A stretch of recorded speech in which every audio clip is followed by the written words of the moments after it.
The first thing we're going to talk about is eye contact. And so it's going to sound really basic that you should look at someone while you're talking, but you would be shocked at how many times I have seen someone start a speech in a reacting class while everyone else was playing with their hair and taking notes and generally not paying attention at all, because a lot of the times students use your speeches as an excuse to strategize and talk with their faction and do all the other things that students really like to do. And what they're doing then is missing out on an opportunity to understand what someone else is saying. And so, not to toot my own horn, but one reason I thought I was a successful reacting student was that I listened really closely and wrote down everything that the people on the opposition faction said during their speeches. And then I integrated those comments as a counterpoint into my own speeches. And by listening closely to what they said, I could often catch them on contradictions or understand the theoretical difference between what they were saying or what I was saying, or even better, realizing that we were actually saying almost the same thing. So you can often develop a sort of groupthink in your faction that everything is right in your faction and everything is wrong with someone else. But one really successful way to persuade someone over to your side is to point out the common ground and to really help people understand that.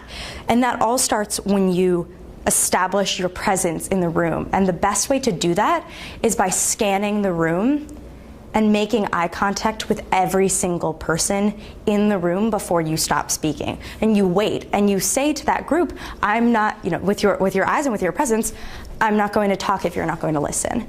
And it's incredible how people respond when you just sort of wait and stare them down and you don't let them get away with ignoring you.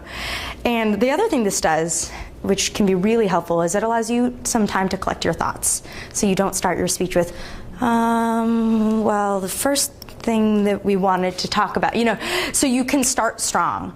And don't be scared of that pause or that silence. Just take your time, scan the room, make eye contact with every single person, and then take a breath and move forward. One piece of advice that I have is to look above their eyes if you want to look like you're maintaining contact with everyone. So this doesn't work quite as well, obviously, in a smaller group where you can make eye contact with everybody. If there is a large group, if you scan the eyebrow line of the group, it's first of all usually a lot easier to do that, and it feels a little bit less awkward and you're kind of piercing someone's soul, and it can be easier to keep that without that kind of need to look everyone in the eye. So if you scan at eyebrow level across and you do that once in a while, it can be a way to, no one will notice. I've been talking to you this whole time for the past 30 seconds while just looking at your eyebrows.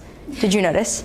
Exactly. You have no idea, but it's a lot easier as a speaker because your eyes open and close and they move, but your eyebrow level tends to stay the same and it tends to be pretty consistent across a crowd.